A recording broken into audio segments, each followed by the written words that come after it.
Én úgy lettem anya, hogy sose vágytam rá nagyon-nagyon-nagyon, hogy feltétlenül az legyek. Viszonylag sokára is fordult úgy az életem, hogy végül azzá váltam. Most már lassan 10 éve, hogy megismertem a férjemet. Nagyon kalandos a kapcsolatunk, úgyhogy ez is vetett föl kérdéseket, hogy vajon feltétlenül jó ötlete plusz egy főt behozni ebbe a buliba. De végül volt egy olyan időszak, hogy úgy gondoltuk, hogy igen, hogy ez így jó lesz, és a gyermekünk lesz, meg is fogant a kisfiunk. Tök problémamentes terhesség volt. Az egyetlen ilyen vicces tény, hogy 9 hónapig hánytam, úgyhogy nap-napi egy fix hányás az megvolt. Még aznap reggel is megvolt, amikor végül a kisfiam a világra jött. Úgyhogy mivel minden ennyire jól alakult, ezért,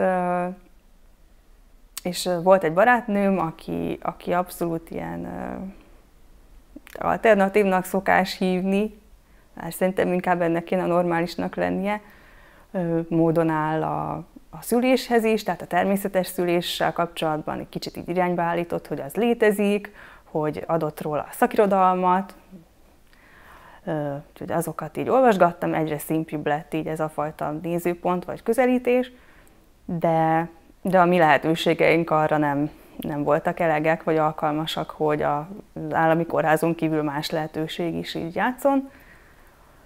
Úgyhogy egy kis faluban élek, a hozzátartozó megyei kórházban szültem volna. Oda is jártam terhésgondozásra, összes genetikai ultrahangra. Nem volt magánnőgyógyászom, meg semmi ilyesmi, hanem amit az állam biztosított oda.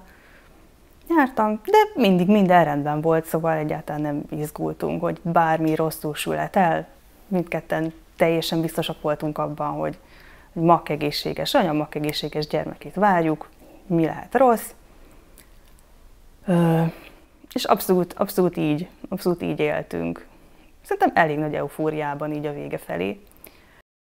És hát alapvetően, mivel én természetes szülést szerettem volna, volt fogadott dúlám, volt szülési tervem, tehát abszolút úgy indultam ennek az egész szülés dolognak, kicsit, mint aki ilyen hadba indul, hogy én leszek az, aki majd ott az állami kórházban, ahol egyébként van alternatív szülőszoba, majd küzd az érdekeiért, küzd azért, hogy minél természetesebb és minél háboríthatatlanabb legyen a szülés, és majd lesznek ott a megfáradt és túlterhelt egészségügyi dolgozók, akiket majd valahogy így erre az oldalra kell állítanom. Eljött a terminus betétésének a napja, aznap is el kell menni a terhésgondozásra, aznap is van egy NST vizsgálat, meg egy ultrahang. A NST minden rendben volt, de az ultrahangon egyszer csak éreztem, ahogy így kezd megfagyni a levegő. Behívtak még egy dokit, meg még egy dokit, és így látszott, hogy valami nem jó a magzattal. És az is így kiderült számomra, hogy a szívével nem jó valami. És akkor az egyik orvosnak a szemébe néztem, és megkértem, hogy amikor megy a vizsgálat, nagy érzékelhetően lefolyt, most lenszés és mondja el, hogy abból, amit látnak, abból mi a legrosszabb, és mi a legjobb lehetőség. És akkor mondta, hogy hogy a szívfejlődési rendellenesség az biztos, hogy mennyire súlyos, azt nem tudjuk, de nem kicsi a baj, és hogy most azonnal menjek át szinte a szomszédos épületbe, ott dolgozik egy gyerekkardiológus, aki megnézi tehát megnézi ultrahanggal a gyerekem szívét, hogy akkor most mi van. Hát ott voltam én, föl se bírtam fogni igaziból, tehát ez, hogy a makkegészségesből a szíve beteg, és nem kicsit, szóval, hogy igaziból azt se tudtam, hogy mi van. És akkor volt ez a doktornő, a nem kis rutinjával és a hatalmas emberségével, és azt mondta nekem, hogy anyuka, jó hírem van, a gyerek műthető.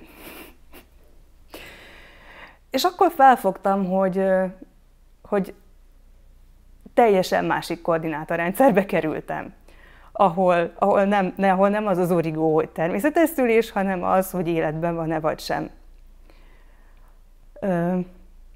És ez volt az a pont, azt hiszem, ahol egy tök nagy kegyelemben volt részem, mert villámgyorsan felfogtam, hogy ez a probléma eddig is fennállt. Tehát attól, hogy ez most derült ki, attól valójában semmi nem változott. Valahogy volt annyi élek-lelétem, hogy megkérdeztem ezt a doktornőt, hogy ha tudtuk volna előre ezt a szívproblémát, akkor lehetett volna ezt orvosolni. Azt mondta, hogy nem. Tehát ezt nem tudják megjavítani magzati korban, majd ha megszületik, utána tudnak ezzel bármit kezdeni. Tehát mindentől kezdve leesett a vállamról az, hogy bármi jobb lehetne, hogyha ezt tudjuk előre. És valamiféle kegyelem folytán, hogy én nem is tudom mitől, de tényleg egy kapcsoló így átállt az agyamban, és azonnal lett bennem egy ilyen nagyon erős meggyőződés, hogy ebben a helyzetben én személy szerint az egyetlen dolog, amit tehetek, hogy a lehető legnyugodtabb maradok, és a lehető legpozitívabb, mert ez az egyetlen egy dolog, amivel én tudok segíteni annak a gyereknek. Visszamentünk a nőgyógyászatra tulajdonképpen. Ott az egyik fiatal orvosdoki mondta, hogy igen, akkor beszélt a kardiológus nővel, tehát hogy információt cseréltek, és akkor, hogy az lesz, hogy mivel akármilyen jól értenek hozzá, és akármennyire pontosan látják, hogy a magzat az anyaméhben hogy van, azt a Földön senki sem tudja megmondani, hogy az a hatalmas környezetváltozás, ami a születés során bekövetkezik, arra hogy fog reagálni az a kis test. Tehát most ő ott bent így oké, jól van, lényegében eddig is jó volt, tehát így ahogy úgy vagyunk egybe, az teljesen működőképes, de előfordulhat, hogy amint megszületik, neki azonnal életmentő műtétre van szüksége. Lehet, hogy többre is. És abban a kórházban nem tudnak gyereket műteni, ahol ő született volna. Tehát, hogyha ez nem derül ki aznap, tök véletlenül, és ő elkezd megszületni, és én oda megyek szülni, akkor tök simán előfordulhatott volna, hogy ő akkor ott meghal. Na, ettől így megmenekültünk. És akkor az lett a mondás, hogy akkor jöjjön értem mentő, az engem fölvisz Budapestre, és akkor az egész születésügy az Budapesten, abban a kórházban történik, ahol tudnak egy ilyen helyzettel mit kezdeni. Sőt, arra volt szó, hogy akkor még ott engem úgy indítottak el, hogy ők addig beszélnek Budapesttel, összehívják az orvosi tímet, hogy ott azok a gyerekorvosok, akik a legjobban tudják ellátni a kisfiamat egy ilyen helyzetben, azok ott legyenek, és tulajdonképpen amint engem a mentő oda vitt, azonnal meg is császároznak, a gyereket ellátják, szóval ennyire rossznak látták a helyzetet ott. De azért mégse rohammentővel kell menni. Én addig azt se tudtam, hogy van olyan, amelyik rohammentő, meg van olyan, amelyik sima, szóval nem is értettem, hogy mi a különbség. De kiderült, hogy a mentőben nekem át kell szállni, közben egy másik városban, mert a környéken az a mentő volt, ez egyetlen mentő, amivel engem elkezdtek vinni, mi per pillanat a babámmal jól voltunk, de hogyha úton Budapestre, vagy Budapestről visszafelé közben ott a környéken bármi történt volna, akkor nem ért volna oda a mentő, csak mondjuk 2-3 órával később. Erre nyilván azt mondtam, hogy persze, szívesen átszállok, nem tudom hol, ahol még föl kellett venni egy kisgyereket az anyukájával, és akkor végül így mentünk Budapestre. Tehát az összes kalanddal mindennel együtt mi 1 órával később értünk Budapestre, mint a férjem személyautóval, aki közben még hazament és ellátta az állatokat. Úgyhogy, de nem volt közben semmi baj, úgyhogy ebből így nem volt probléma, de azért elég bizarr egy helyzet volt. A mentőautóban ültem éppen, amikor ugyanaz a barátnőm, aki nagyon jó útra állított, így hozzáállás tekintetében, és ő átküldte nekem ott hirtelenjében a császárvonalnak azt hiszem 5 vagy 7 oldalas ilyen gyors talpalóját arról, hogy mi van akkor, hogyha császármetszés van, és főleg azt, hogy én mit csináljak utána közvetlenül a lehető leggyorsabb és legproblémamentesebb felépülés érdekében. Hát ezért is halálomig hálás leszek neki, hogy a legjobb időben, tényleg, és a mentőben ezt én még elolvastam, és próbáltam memorizálni, mert azt is valahogy nagyon gyorsan felfogtam, hogy nekem nagyon gyorsan kell nagyon jól lenni, ahhoz, hogy utána mindent lehető legjobb módon, tehát hogy hely tudjak állni, magyarul megmondva. Végül aztán megérkeztünk Budapestre, ami talán valami este 7 lett belőle, úgyhogy ott végül a ügyeletes dokik fogadtak. Én azt hittem, hogy így gyerünk lesz, de semmi ilyesmi nem volt, mindent, még elő kellett szedegetni az embereket innen-onnan. Akkor aztán végül levittek egy jó hosszas ultrahangvizsgálatra, megnézték, és akkor végül is úgy értékelték a helyzetet, hogy per pillanat nincs gáz, de azért inkább ne az ügyeletbe császározzanak meg engem ott este, hanem inkább majd másnap reggel. Nagyon jól aludtam, de tudtam, hogy aludni kell, mert erő fog kelni másnapra. Maga a császármetszés nem volt egy rossz élmény, de azért jó sok bénázás volt ott. Tehát ezt valahogy senkitől se hallottam még, de nekem az első sok az volt, amikor hát úgy alakult, hogy ott a nővérnek kellett leborotválnia, oké, leborotválta, neki is kellemetlen volt, nekem is, de jó van, túl vagyunk rajta. És akkor mondta, hogy ja igen, egyszer csak bejött az ajtón egy vadidegen fickó, látszott rajta, hogy azért megrágta és kiköpte az élet rendesen, egy fél fejjel alacsonyabb volt nálam, és szerintem kevesebb kiló is. Ott leült a szobában, egy muk nélkül, biztos mondta, hogy jó napot kívánok, és akkor mondja nekem a kis hölgy, a nővér, hogy akkor vetkőzzek le. Én meg nem kezdtem hozzá, vártam, hogy a fickó majd kimegy. Hát ő volt a betegszállító, úgyhogy nem ment ki, de ez számomra nem derült ki, hogy akkor majd ő fog engem mesztelenül átvinni innen-oda, vagy nem tudom mi. Szóval ez is egy ilyen tök lehetetlen helyzet volt. Akkor maga a császármetszés is nagyon fura volt, hogy vannak vagy 15-en ott, tök csupaszon vagyok én, mindenki más fel van öltözve, persze nekik természetes, nekem nem volt az. Szóval így próbáltam magamnak mondani, hogy igen, ez normális, ugye tök hideg van, remegtem, mint az állat. Öklendeztem közben, vártam, hogy a férjem majd bejöjjön, kiderült, hogy aztán ő bejött időben, de valahogy nem érzékeltem, mert úgy volt a fejem fölött valahogy, hogy nem láttam rá. Úgyhogy már rég elkezdtek műteni, mire rájöttem, hogy ő nem tévedésből maradt kint, hanem bent van, csak én nem veszem észre. Viszont ott régen az ajtóban állt 2 nővér, és az egyiknek mondtam, hogy hadd nézek a szemébe. Hogy mert úgy érzem, hogy attól jobban lennék, és maszkban volt, ilyen talán velem egykorú nő lehetett, és ahogy tényleg, hogy belenéztem a szemébe, és nem jött zavarba meg semmi, szóval ezt így tök jól csinálta, meg hát meg is kértem rá, hogy ezt megtehessem, úgy sokkal csillapodott a remegésem is, és a hányingerem is, és erre emlékszem, hogy akkor gondoltam, hogy remélem ezt ő is megjegyzi, hogy ez mennyit számít. Egy emberi pillantás. Egészen más volt úgy, hogy egy tekintetbe tudtam belekapaszkodni. És akkor kiműtötték belőlem a kisfiamat. Én is olyan vagyok, vagy én is az vagyok, aki nem tudja azt mondani, hogy szült.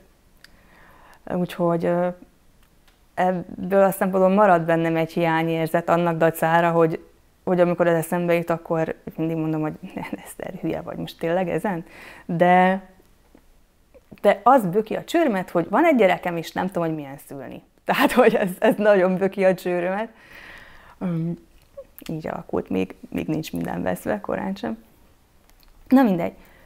És akkor, mivel előzetesen tudtuk, hogy ez nem az aranyóra, meg a nem tudom minek az ideje lesz, hanem annak az ideje, hogy a gyerek minél gyorsabban, minél szakértőbb kezekbe kerüljön, ezért előzetesen mondtam az apjának, szemébe néztem és mondtam neki, hogy a műtét után leszarod, hogy vagyok, te leszel a gyerek anyja. Amíg én jobban nem leszek, mész vele mindenhova. Szemed elől nem engeded ki. És majd egyszer csak én jobban leszek, fölállítanak, nem tudom mi, majd akkor, de hogy te a gyerekkel legyél. Nem is láttam a kisfiamat, amikor a világra jött, de nekem ez abban a pillanatban oké volt, mert tudtam, hogy persze, mindent tudtam, de most nem ez a fő. És valóban Andrison ment vele, és akkor, amíg én az őrzőben voltam, azt hiszem, totál bekábulva a gyógyszerektől, ilyen trippen volt szerintem, vagy nem tudom mi, úgyhogy ott el voltam a kis világomban. Aztán fölállítottak, az tök simán ment szerencsére, nagyon jól fogadta a testem ezt az egész bulit, szóval nem volt semmi nehézség, nem kellett nagyon sokáig varni, könnyen fölálltam, elég könnyen mozogtam utána, betartva azokat a bölcs kis tanácsokat, amiket a kis gyors talpaló füzetből összeszedtem. És az első erőmmel mentem a PIC-re, hogy mondják azt magyarul, csecsemőintenzív osztályra, mert ott oda kellett kerülni a kis Andrisnak. Végül hál' Istennek semmilyen beavatkozásra nem volt szükség, akkor és ott, hanem egy kis oxigénpótlással pár nap alatt ki is jöhetett onnan a csecsemőintenzívről. Viszont később 8 hónapos korában egy tervezett, életmentő, nagy, nyitott szívműtéten át kellett essen. Ez most már lassan 3-4 éve volt, és úgy tűnik, hogy ha így megy tovább, akkor lehet, hogy soha többé nem kell hozzányúlni, és ez így oké lesz. Viszont volt még egy dolog, hogy ő Down-szindrómás. És emlékszem, amikor ezt a férjemnek mondták először, hiszen ő ment a gyerekkel, és ő azt mondta, hogy így tök szépen elmutogatták a gyereken, hogy mik azok a minorjeleknek hívják azokat a külső jegyeket, ami alapján valószínűsítjük, hogy egy csecsemő Down-szindrómás. És akkor mondta nekem, hogy hát hogy úgy tűnik, hogy az. És akkor emlékszem, hogy éreztem benne egy kis ütést, hogy erről nem volt szó. De a következő sokkal erősebb érzésem az volt, hogy és ez kit érdekel? Tehát, hogy éle vagy hal? Engem ez érdekel. Nem az. Tehát, hogy ez abban a pillanatban olyan volt, mintha azt mondták volna, hogy és egy kicsit náthás. Szóval, hogy így tök mindegy. És hál' Istennek, most lesz 1,5 éves hamarosan, ez továbbra sem okoz nekem, és azt hiszem, hogy a férjemnek sem nagyobb lelki fájdalmat, vagy próbatételt, vagy nem tudom mi, hogy ő Down-szindrómás. Nagyon jó az anyukájának lenni, nagyon-nagyon jó természetű baba. Nyilván lesz egy még máshoz is, tehát nincsenek illúzióim. De így, ahogy vagyunk, ez nagyon-nagyon jó így. Amit még szeretnék elmesélni, hogy végül is ahhoz képest, hogy egy ilyen hadbaindulásnak tekintettem ezt a találkozásomat a szülészettel és az egészségüggyel, én abszolút partnereket találtam ott. Tehát a csecsemőintenzíven is, ahol voltunk, az egy olyan hely, ahol a szülők éjszaka kivételével gyakorlatilag végig bent lehetnek. Ami az ott dolgozók oldaláról nézve egy hatalmas nagy engedmény, vagy nem is tudom, hogy mondjam, tehát, hogy belegondolva egy csecsemőintenzíven dolgozó, intenzíves nővér munkájába, hogy nem elég, hogy a legbetegebb, a legkisebb csomó koraszülött is van, mindenféle gyerekeket kell konkrétan életbe tartania, az a munkája, még a szülők is ott állnak, meg pampognak, meg egyik ezt akar, másik ezt akar, szóval, hogy ez nagyon-nagyon nagy vállalás. Viszont mivel minden szám azt mutatja, hogy hogy a gyerekeknek nagyon-nagyon fontos, hogy a szülő ott lehessen, és ezt kevesen tudják. Azt hiszik, hogy nem is számít, de ez rengeteget számít orvosilag igazolható módon.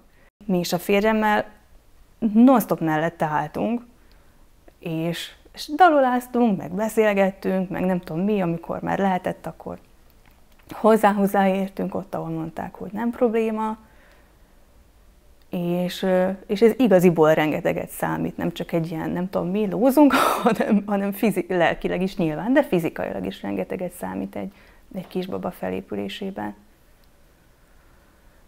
És én mérhetetlenül hálás vagyok minden egészségügyi dolgozónak, aki ezt így összességében lehetővé tette, és igaziból akkora mázlink volt, hogy mind az ő születésénél, mind később a szívműtétjénél,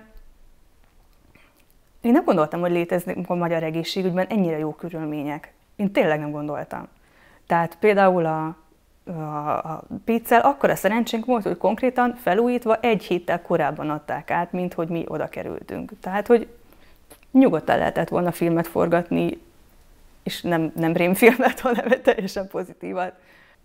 És még azt is szeretném elmondani, hogy akinek esetleg szívbeteg babája születik, vagy ilyesmi, hogy Magyarországon nagyon kedvezményezett helyzetben vagyunk ebből a szempontból, mert az a budapesti szívkórház, aminek a gyermekszívközpontjában műtik az ország összes betegszívű kisgyerekét, ez európai hírű. Tehát ez véletlenül nem egy olyan betegség, hogy milliókat kelljen gyűjteni, hogy az amerikai gyógyszer, meg külföldi műtét, meg nem tudom mi, hanem Európán belül gyakorlatilag itt van a legjobb ellátás. Tudom, hogy akinek Downos gyereke van, hát egyáltalán nem mindenki éli meg ezt így, hogy mintha csak egy szúnyogcsípés lenne. Tehát én ezt teljesen felfogom, hogy valami miatt egy ilyen kivételezett lelkiállapotba kerültem. De mégis azért is szerettem volna elmesélni ezt a sztorit, hogy ilyen is van. Tehát, hogy úgy is alakulhat az élet, hogy valaki ettől pont nem esik kétségbe. Viszont, hogyha én nagyon sokat gondolkoztam azon, hogyha az én életem nem úgy alakul, hogyha nem ismertem volna korábban szellemi sérült embereket, velük dolgoztam pár évig, tehát hogy abszolút volt erről személyes tapasztalatom, és hogyha kiderült volna korábban, hogy Kis Andris Downos, akkor én is nagyon megijedhettem volna, és esetleg követhettem volna azt a protokollt, a legtöbb kórházban ez van, hogy hát igen, sajnos Down-szindrómás, akkor előjegyezzük önt küretre, vagy hogy mondják szépen. Aki ilyen helyzetbe kerül, hogy kiderül, az nincsen egyedül egyáltalán. Mert van egy csodálatos alapítvány, amit úgy hívnak, hogy Down alapítvány, amik a Downos emberek életének a segítésével foglalkoznak most már több mint 30 éve. Ez nagyon szimpatikus és nagyon jól megszervezett, most már országos szervezet. Egészen a fogantatástól addig, hogy felnőtt lesz és munkát keres, illetve a lakhatását segítik. Tehát ez abszolút széles körű egyesület, és nekik van örökbeadási programjuk is, amikor ők segítenek azoknak a szülőknek, akik esetleg úgy érzik, hogy ez túl nagy falat bármilyen okból is, ez nekik nem fér bele, hogy azt a gyereket, akik ők várnak, hogy az a gyerek életben maradhasson és kerülhessen olyan szülőkhöz, akik viszont bármilyen okból, de úgy érzik, hogy vállalják, sőt szívesen és örömmel vállalnak egy ilyen feladatot.